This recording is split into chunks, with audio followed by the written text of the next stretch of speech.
Previously on the Skip and Josh Sports Show. The one thing I love about the NBA is that usually when there's a rumor, it's true. The other thing I love about the NBA is that the off-season's more interesting than the regular season. It's true. The Skip and Josh Sports Show is on now.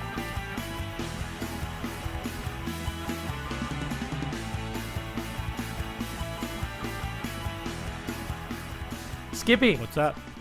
how are you? Doing great. Happy Canada Day. Thank you. Happy 150th to this beautiful country of ours. And happy 4th of July to all our American listeners. You know, we weren't going to talk about this, but I have to say this is the first time that I've been in Ontario, I think, for Canada Day. Normally I'm in Montreal.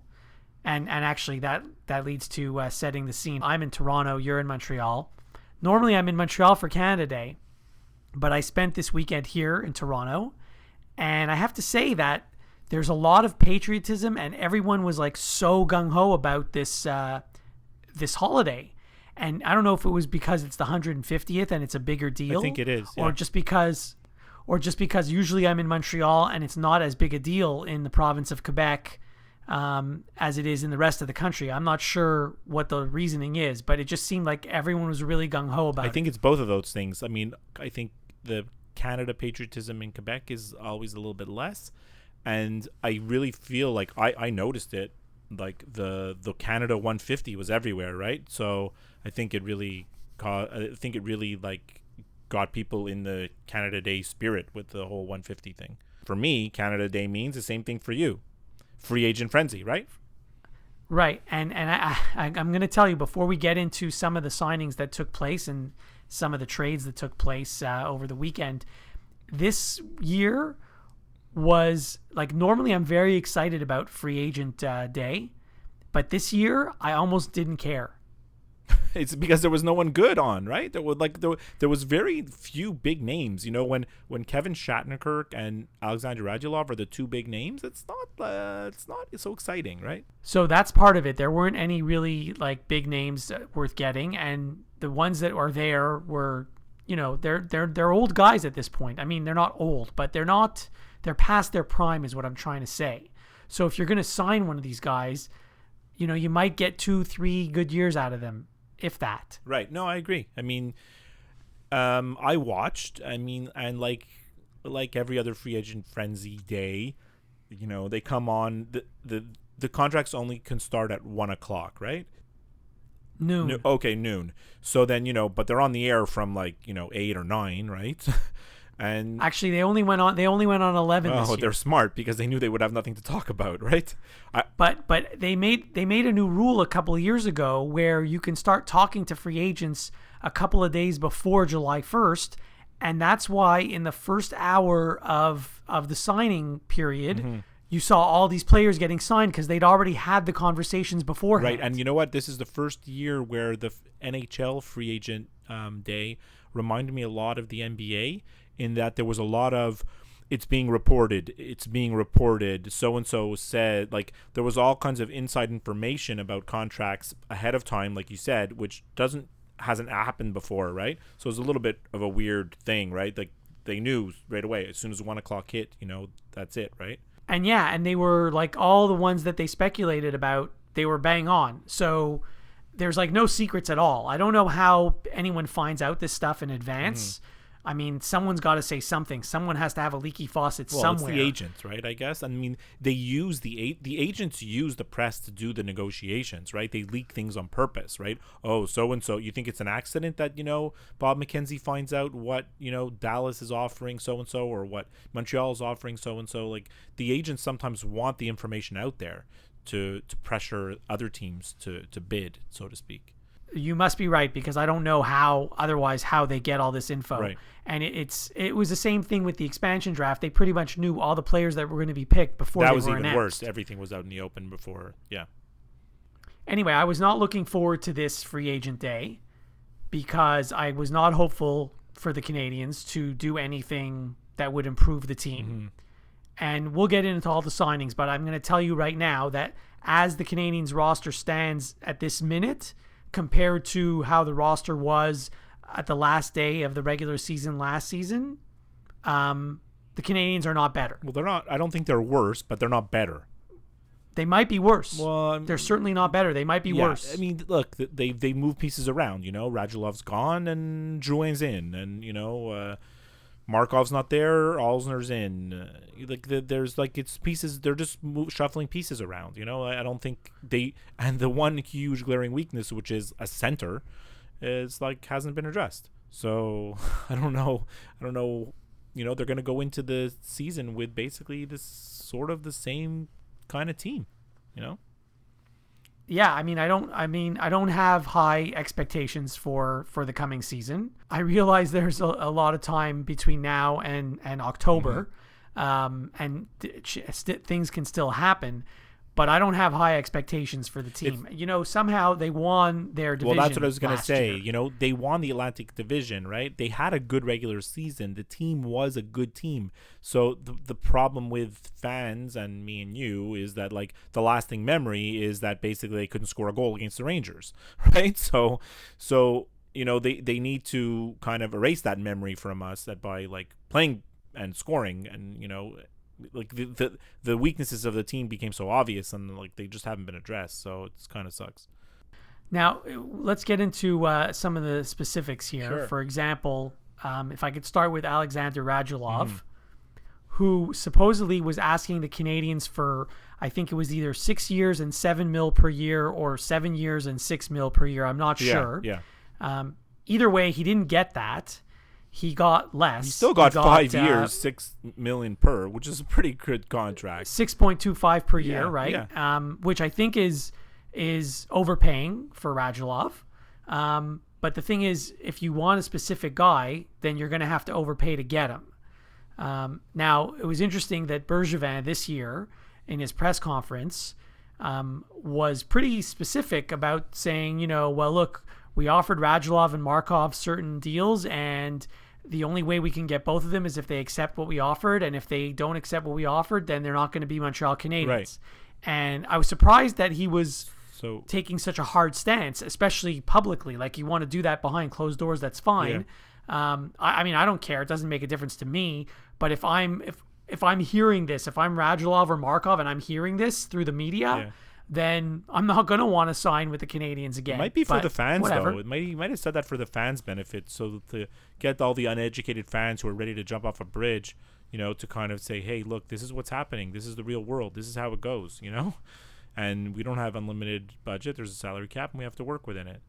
So, from what I heard today after Radulov signed with Dallas was that the Canadians had offered him exactly the same contract, and he turned it down. So I don't know. That's just hearsay, though. It's kind of unconfirmed. But I believe that. But actually, though, if the Canadians did offer exactly the same contract, the because of the taxes here, he's taking home more money in Dallas with the same contract. So that's true. Yeah. But this just proves what I've been saying for many, many years. And this was really frustrating. I don't know if you watched the free agent show on TSN. I watched it starting at 1:00 for about an hour. So they try and get these guys on the phone or via they had some guys on Skype and it was right, FaceTime, whatever, to interview them, and they ask them the same questions and they all have the same answer. Well, I talked to my family and we really like this city, or we like the coach, or I like the chances of the team to do well. Whatever, you can just fill in whatever team or whatever name into that quote that I just gave.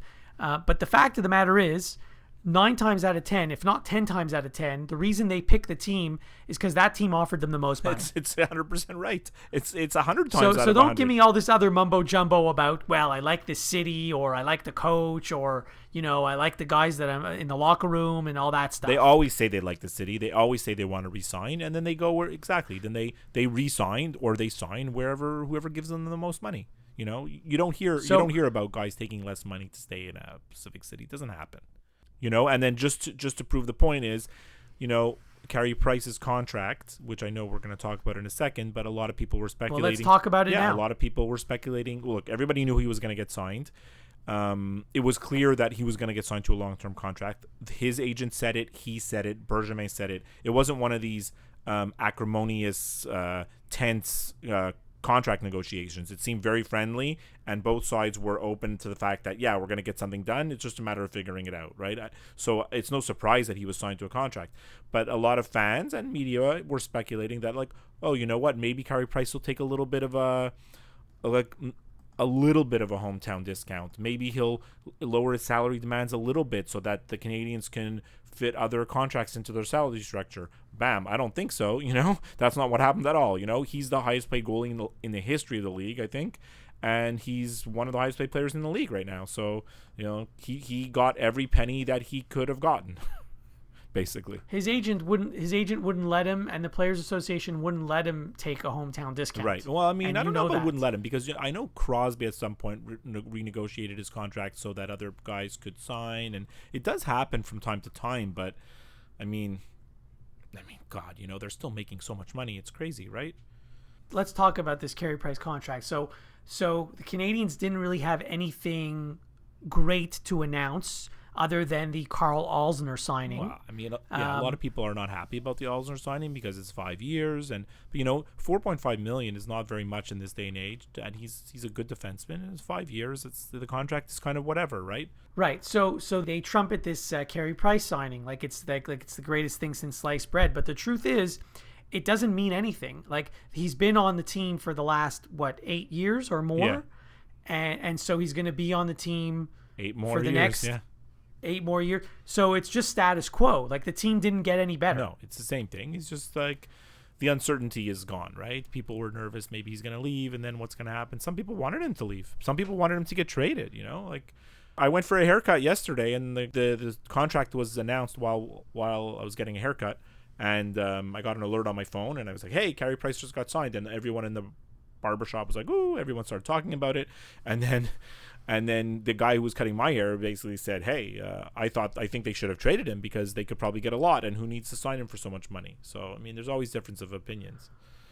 Well, 2 things. A, I hope that the barber that was cutting your hair didn't slip with the scissors, number 1. No, he didn't. Number 2, I think I agree with him. Yeah. Because I think having Carey Price on the team, and I've sort of alluded to this before. It's like a crutch, right? It's holding the team back, actually. Mm-hmm. So, yes, you have the best goalie in the league. Great. So you know that you're never going to give up, more than 2 goals a game. The thing is, if you can only score 1, then you're in a bit of trouble. Right. So, I mean, look, he's still making his same salary this year, his $6 million or whatever it is, 5.5, 6.5, whatever he was making. That the new contract doesn't kick in until next year. So they have the money to pay him. So basically, they have the money to pay him. They have the money to go out and get another free agent, let's say, this year only, because starting next year they're going to have less cap space. Yeah, well, next year, basically, Plekanec's going to come off the books, and all his $6 million is going to go right to Carey Price. That's the transaction, right? But, when you pay one guy $10.5 million out of your cap, that's a big chunk, right? Especially when that one player is your goalie. Yeah, and you can do this if you're a good franchise, like a franchise like the Blackhawks. That's just the one that pops to mind, where you have, or like the Penguins. We talked about the Penguins. There are certain organizations that seem to have like a pipeline of prospects that no one's ever really heard of, like NHL ready players that can come up from your AHL team and come in right away and play. And the Habs don't have that at all. So they need to sign guys. Like their bottom 6 are making money. That's the problem. They don't have guys in their bottom 6 making the minimum, which is what you need to have, right? Well, here's what I don't get. Every team has the same cap. Right. So every team is going to sit there and say, well, look, we only have a certain amount of money to spend, so we can't go and get just any player we want. Yet somehow the Pittsburgh Penguins are able to have Sidney Crosby, Evgeny Malkin, and Phil Kessel all on their roster. And Marc-Andre Fleury, who was making a ton of money up till... right, he's gone now. I know, but I mean, he's been there for the last, years, right? And whatever, and I'm not even, I didn't even mention... Tang or... Exactly. Right. And then the Blackhawks, similarly, they're able to have Patrick Kane and Jonathan Taves and and now they got Brandon Saad back. Right. And whatever. I can name you other guys on the team. They just bring up guys that fit right in, right?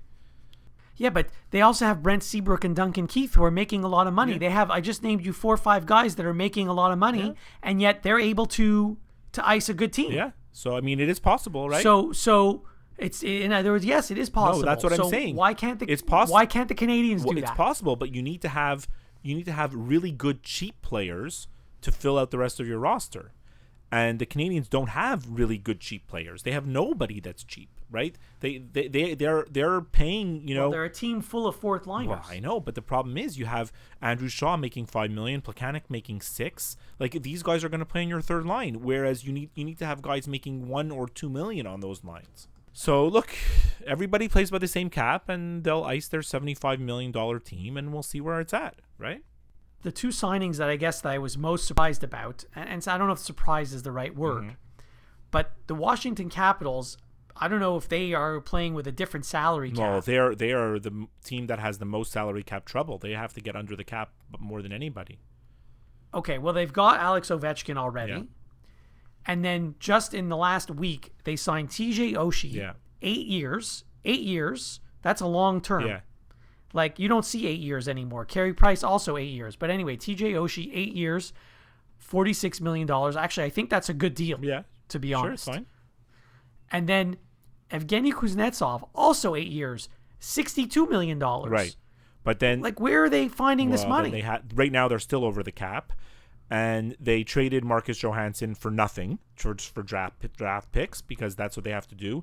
And there's a lot of speculation about their team right now that they're going to have to unload someone else because they lost Alzner, right, who was making money. So they're over the cap, and they're in a situation where they're going to have to shed some salary before the season starts, and they're not sure who it's going to be. So, yeah. Well, I mean... Their that's why offense looks pretty good to me. Yeah, they didn't bring back Johansson, and they didn't bring back Justin Williams. So they're and they didn't bring back Kevin Shattenkirk. Yeah, exactly. Well, I mean, he wasn't making. Well, yeah, you're right. They didn't bring him back either. So they're from what I read is they're still over the cap, and they're gonna have to try to wiggle out of it before the season starts. Maybe one of their players will come up with a skin condition that he has to retire. So supposedly the best player, available this year, Kevin Shattenkirk, gets a 4-year deal, $26 million. Yeah. I mean, whatever. It's actually not that far off from Carl Osner's deal, 5 years, $23 million. Yeah, but Shattenkirk's a much more offensive player, right? So. Right, and the cap hit's different. So Carl Osner's cap hit is 4.625, and Shattenkirk's is 6.65. Yeah. I like Shattenkirk. I think he's okay. He didn't really improve his stock after he got traded to the Capitals. He wasn't really impressive at all in the playoffs. But no, he was just ordinary. Yeah, I mean he'll fit in well in the Rangers because the Rangers are like one of these well balanced teams where he doesn't need to stand out. They've already got Ryan McDonough and like a few other good defensemen. So he'll just play his game and he'll fit. I think he'll fit right in on the Rangers. In Leafland, the Leafs they've been very quiet most of this offseason. Well, there's not very much they can do, right? Because all their players are so young that the contracts are not an issue yet, right? Right, and it didn't even matter who they lost in the expansion draft because they weren't going to lose anyone good. I feel like they signed guys just to get to the cap floor. I don't think it's that. They're not in that situation. No, but you know what I mean. But they have money to spend. Like they're the team that they're the team that their fan base demands they spend to the cap, right? And they're not. Well, they did go out and sign Patrick Marleau for 3 years, which at his age, how many good years does he have left? I don't know. I don't know what the point is. I don't know what the point is of Marleau. That's I guess, do they think they're ready to win now? They think they're ready to win games this year, the Leafs? I guess. There are some media types in Toronto who think that of all the Canadian teams in the league, the Leafs have the best chance of winning the Stanley Cup next season of all the Canadian teams. I don't particularly subscribe to that theory. Well, who's better? Maybe Edmonton, I guess. Edmonton's better than Toronto. Yeah. Even the Canadians are not. I mean, as much as we diss the Canadians, I mean, there's still like we said, they still won the Atlantic Division last year. Right. I think the Leafs have a better shot than the Canadiens. Right. I don't disagree, but I'm just saying it's not like it's not night and day. You know what I mean? Yeah, it's close. But like, so I guess they figure by getting Marleau, it's like that's like their veteran presence. Like, well, they didn't really have anybody, right? They got Marleau and they also got Dominic Moore. Ron Hainsey. Yeah, Ron Hainsey. Which, by the way, the fact that Ron Hainsey is getting $3 million a year. Nuts. I know it's only for 2 years, nuts. but still. It's nuts. Because I remember this guy on the Canadiens, it seems like 20 years ago. Yeah. And maybe it wasn't that long ago, but it seems like then. It's more than 10 years ago. He was nothing. Right. He was nothing special then. And yeah, he won a Stanley Cup, but he wasn't exactly. He was very very solid for the Penguins. Honestly, he was very solid for the Penguins. But I mean, they had so many injuries and their defense was so depleted that all of a sudden Ron Hainsey was thrust into like a big role, right? Yeah. It's actually kind of a miracle that the Penguins won the Stanley Cup if you think about it with all the injuries they had. Oh, for sure. So good. That's a conversation for another day. I mean, they got some the Leafs, I guess they figure, you know what, we've got all these young guys. We're going to go out and get a couple of veterans, right? So they went out and got Hainsey and Patrick Marleau and Dominic Moore. And I guess they're going to try to, insulate the young players with some veterans to show them the way. Look, I think Marlowe's still a good player. Is he great? No. He's okay. But I don't want him. If I'm a Leaf fan, I don't want Patrick Marleau taking away top 6 minutes from any of my young guys, though. That's the thing. No, I agree with you there. That's the thing, right? And he's going to play in the top 6, right? So, well, I'm not crazy about that. But look, the Leafs have put together some kind of think tank of hockey minds to rebuild their team. So, they're doing what they think is the right thing, and all we can do is just sit back and watch and criticize it. The fact is the Leafs did have a very good season this past season. Yeah, they did. They improved drastically. Obviously, it helps when you have Austin Matthews on the team. But they're going in the right direction. They're very young, and they have a very bright future as a team and as individuals. Yeah. So, I mean, I'm not going to. I can't criticize the Leafs because I would trade the Canadiens roster for the Leafs roster tomorrow. Yeah, no, for sure. I mean, anytime you have Matthews, Marner, and Nylander, I don't think there's any team in the league that can boast, 3 young talents of that are that good. Maybe other than Edmonton, McDavid, Draisaitl, and someone. I don't know. Pick a name. But speaking of Draisaitl. Yeah. Has he re-signed with Edmonton yet? No, there's a lot of speculation about Draisaitl right now in that, look, they signed McDavid to that ridiculous contract, huge number. Right. Yeah. And they have other guys that are already under contract, like making some decent amounts of money, right? So like Nugent Hopkins he's making, I don't know what he's making, 5 or 6, and they got rid of Eberle. That shed some salary, but people are speculating that the Oilers are vulnerable in terms of an RFA offer sheet, which as well as I do comes up once in a blue moon. Look, it's almost ridiculous that it even exists because the teams don't do it. Those RFA offers, they don't come. Like the GMs seem to not want to do it because they don't want it to be done to them. But I don't know. If I'm a GM in the NHL and I have a chance at Draisaitl, this guy looks like legit, right?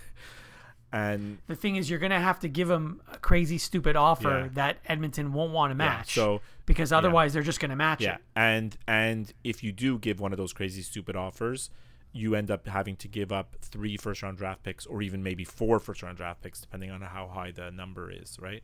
So plus you have to pay the guy that you just signed. I would give up 3. I would give up 3 first-round draft picks for Draisaitl if I'm the Canadiens, let's say, because they can't draft anyways, right?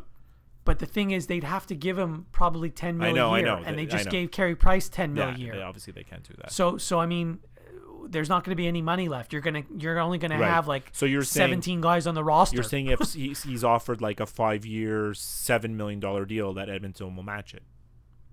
Edmonton would love that. Yeah. Right. Yeah. Okay. The thing is, he wouldn't accept it anyway, so there wouldn't be an offer sheet to match because he wouldn't take that. Right. So, I mean, other than like the Leafs with Marlowe and Hainsey, and then obviously the Habs were busy losing Radulov and, gaining Alsner. And, like there wasn't that many. Like, what do you think is the next big impact signing? Nick Bonino? Like that. Well, don't forget about the Canadians got Ales Hemsky for a year. So now instead of having like 6 fourth-line guys, they now have 7 fourth-line guys. I can't believe they got him. It's so ridiculous that they got this guy. He sucks, first of all. He's never even been good. Like, do you think he was actually ever good? I think he might have been good for a season. A season. But we're talking about like 8 years ago in Edmonton. In 2007 and 2008, he scored 20 goals both those years for the Oilers. 20 goals and 23 goals, right? But like since then, he's he hasn't done anything, I know. He's a fourth line. He had 4 goals last year on Dallas. I don't know if he was hurt or what. He only played 15 games, but he had 4 goals. So did the Canadians sign him like to sort of get back at Dallas for signing Radulov? Is that why? I don't know. And then even the year before, he played 75 games. He had 13 goals. That's not going to cut it. Hey, 230 ain't going to cut it in this town, babe! 13 goals and 39 points. It's not like... He's not the kind of guy that can play on the third line. He's got to play like big minutes. So like they're just wasting their time because they have this dud on one of the top 6, right? Just like they had with Alex Semin 2 years ago. That's exactly what this is. So look. The good news is it's only a 1-year contract and it's only $1 million. So if he does suck and they don't like the way he's playing, they're just going to cut him. Right? They're going to send him to the AHL and he's going to retire. Yeah, exactly. And that'll be that. Yeah. So I'm not too worried about it. No, but the fact that they actually are touting the fact that this guy is like some kind of solution is disturbing. So, well, I don't know if they're touting it, but they didn't. I don't know if they're touting that, but they did sign him. So, what do you think about couple of underrated signings like Sam Gagner to Vancouver? I actually like Sam Gagner. I thought on the list of unrestricted free agents, he was like the most attractive because he's the youngest I think that was on that list. Yeah, he's not as young as you think. He's been around for a while, but yeah, on the list, yeah, he's younger. And then what about like also Ryan Miller to the Ducks? Right. Well, he's just going to be a backup, right? But I think it's underrated because they need a backup, right? And I don't know if they feel like maybe it just gives them a lot of depth, in the same way that Pittsburgh had the 2 goalies this year when one faltered in the playoffs, and then they went to Fleury because Murray was hurt, and then they went back to Murray because Fleury didn't do well for a couple of games. So I feel like at least they have, when Anaheim's in the playoffs, which obviously they will be, they have options in goal, So I kind of like that signing for them. It gives them a lot more depth in that position. I'm surprised Ryan Miller would agree to be a backup. To be honest, I think he could still be a number 1 somewhere. I guess he figures maybe that's where he is in his career, right? Maybe they probably told him you're going to battle for the number 1 spot, but I mean, I don't know if that's legit or not, So I was surprised that the Canucks made as many moves as they did because I thought that they were basically, selling off all their players except for the Sedin twins. They should be selling off all their players. They should be selling the Sedins too. And rebuilding for like 3 years from now. And yet they went and signed 3 guys in one day, and I didn't quite understand that. Because, like all the Canadian teams have a phobia. They have a fear of the rebuilding, right? It took the Maple Leafs 30 years to decide we're going to rebuild, right? and like I feel like the Canadian teams have so much pressure that, or maybe it's perceived pressure, I don't know, that I think they feel like they can't really tear it down and rebuild. And that's probably what's going on in Vancouver. They're still kind of hanging on. Maybe we can make the playoffs. Maybe we can, whereas the right decision would be to trade the Sedins and just burn it all to the ground and start over, right? So I'm surprised that the Blackhawks traded Artemi Panarin to get Brandon Saad back. I understand they never really wanted to let Brandon Saad go because they had some salary cap issues. But Saad makes so much money now. Now they got him back. Like, I didn't get it. Actually, the 2 guys that I think they make virtually identical, Panarin and Saad, I think make the same amount of money. But right. But I guess the Hawks figured since they got eliminated in 4 straight games in the first round, they wanted more grit rather than finesse because Panarin's a goal scorer. Yeah. I mean, he scored 31 goals last year. I'll take anyone who scored. Saad is a more well-rounded player. Even though he's an offensive player, he's a more well-rounded player, yeah. And Panarin's not exactly old either. He's only 25. It's kind of a weird trade because, like, I don't know, the Blackhawks, like, They remind me of like kind of the Spurs in basketball in a way that like they make moves and everyone's like, oh, they must know what they're doing. They're the Blackhawks, So And then we find out later. they usually do know what they're doing. That's what we usually find out. So I mean, that's all the trades. That's all the signings. The other one that I kind of just mentioned for a second was Nick Bonino to Nashville. I think it's a bit of an underrated signing. He was really good for the Penguins the last couple of years, and I think when Nashville had some injuries in the playoffs, they realized they didn't have any depth at center, and I think Bonino is kind of an insurance policy for some of their center depth. So I think it's a good signing for them. Yeah, listen, he had a decent postseason. Right. You can't count on him to be your top to be on your top line.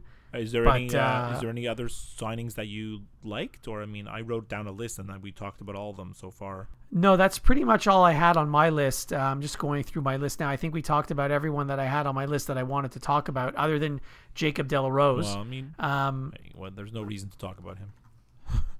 That's why he might make I the left team him this till year. now. He might make the team this year. Like honestly, he had a good final 20 games of the AHL last year. He had a really strong end of his season where he actually scored goals. So there is some hope, and a lot of people. I remember on the Montreal radio, Pierre Maguire was saying if he was Las Vegas, he would have taken De La Rose in the expansion draft because he thinks there's still potential there. But we'll see. I mean, the only other little minor move. I don't know if you saw Chris Kunitz got signed by Tampa. So that's a kind of end of an era. He's old now. He's old, but that's like an end of an era for Pittsburgh. Kunitz has been there, basically for all their cups, I think. So what was interesting was the number of goalies who changed teams on July 1st. Yeah, it is. It goes to show that like the goal. Chad Johnson went back to Buffalo. Yeah. Ryan Miller went to Anaheim. There's a lot of goalies. There's a lot of goalies out there. It's tough. Elliott went to Philadelphia. So the Flyers, right? The Flyers still have not had a goalie since I was 12. So honestly, since Pelle Lindbergh died, they haven't had a goalie. They had Ron Hextall for a couple of years, and that was it. And then ever since then, it's been musical goalies. Like honestly, it's almost ridiculous. Well, I'm glad I don't have to worry about the Flyers goaltending situation. Well, when the season starts in September, October, we'll get our Flyers correspondent on, and he'll no doubt. Without a doubt, he'll probably talk about how great the Flyers are going to do next year. So. By the way, speaking of, I know we were talking about the Penguins earlier and how they're able to ice such a good team with all those guys. Yeah. So now their backup goalie is Antti Niemi, who, as far as backup goalies go, that's great. And he's only at the cap; it's only $700,000. Yeah, but they really are banking on Matt Murray, right? And they should, because he's won 2 cups for them. So, Jonathan Bernier, by the way, he switched teams also. He's on Colorado. Seems like he's on a different team every year. He'll be out of the league in 2 years. He could be their number one goalie. Yeah, I don't know who the number one goalie is on Colorado. It was Pickard. Yes, that's right. But so it could be Bernier. It could be, but I mean, look, he's bounced around on so many teams that I don't know. I don't have any faith in Jonathan Bernier, to be honest. And I'm sure if you talk to your buddies in Toronto who are Leaf fans, I don't think there's much very good things to say about him either. He was a complete bust. Patrick Sharp's back with Chicago, by the way. Yeah, he's 600 years old. I'm sure he'll fit right in. So Chicago's getting the old gang back. Yeah, with they're Patrick getting Sharp the old and band. They Brandon got the Saad. band back together. Hopefully, it's going to work out. Like I said. So the only thing they're missing now is Hossa has the guy in Winnipeg, the defenseman. I can't remember his name now. Yes, that's it. Yeah, and also Hossa has to get some miracle cure in Switzerland for his skin disease. Right. Yeah. Well, he's allergic to hockey equipment, so I don't know if that's going to work out so well. I'm sure when their cap problems are figured out next year, he'll miraculously come back, and it'll be all good, right? Of course. Yeah. Of course. Yeah. Oh, and Steve Mason's on the Winnipeg Jets. Whatever. Which they paid him actually quite a lot of money. Yeah. I mean, the Jets fancy themselves as a playoff team, and I don't know. Do they think he's really? But I don't know if Steve Mason's worth $4.1 million a year. I would definitely say he's not. So, but I guess $4.1 million a year these days is not that much. This cap's gone. Doesn't get you what it used to. The cap's gone up, right? So, yeah. All right. Well, that was the NHL off season. I mean, other than the only guy out there left is Andrei Markov. He's the only kind of guy of consequence that's still out there, and he's representing himself. So we'll see what happens with his contract if he comes back to. He doesn't have an agent? No, he's representing himself, and he's really wanted 2 years, and he didn't get it, obviously. So I'm not sure. I mean, right now, Habs fans are hoping he's going to come back.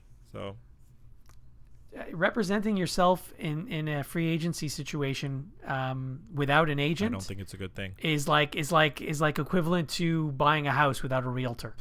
Well, I bought my house without a realtor, and that worked out. Oh, really? Yeah, that worked out okay. Oh, okay. But yes, I know what you mean. You have to do all the running around yourself. Like, Andrei Markov's not an agent. He doesn't know all the GMs. Like, he's basically waiting for calls, right, at this point. So, and also he doesn't know all the little rules and loopholes and stuff. Yeah. Well, actually, what I heard is that Sergei Berezin is his kind of agent. He's not an actual agent, but he's his advisor. So okay. We'll see. Good luck to Andrei Markov. Yeah, we'll see what happens. All right. So, I mean, that might be all we talk about the NHL for the next little while. Over the summer now, we're probably going to get into some different episodes, probably get heavy into baseball as we head into the second half of the baseball season, and probably several episodes about, non-sports related stuff, music, movies, TV, that kind of stuff. We're probably going to sprinkle those in, right? Yeah, I'm looking forward to it. All right. So give us a review. Please go on iTunes or Apple Podcasts, whatever it's called these days, and give us a positive review. That will really help us out a lot.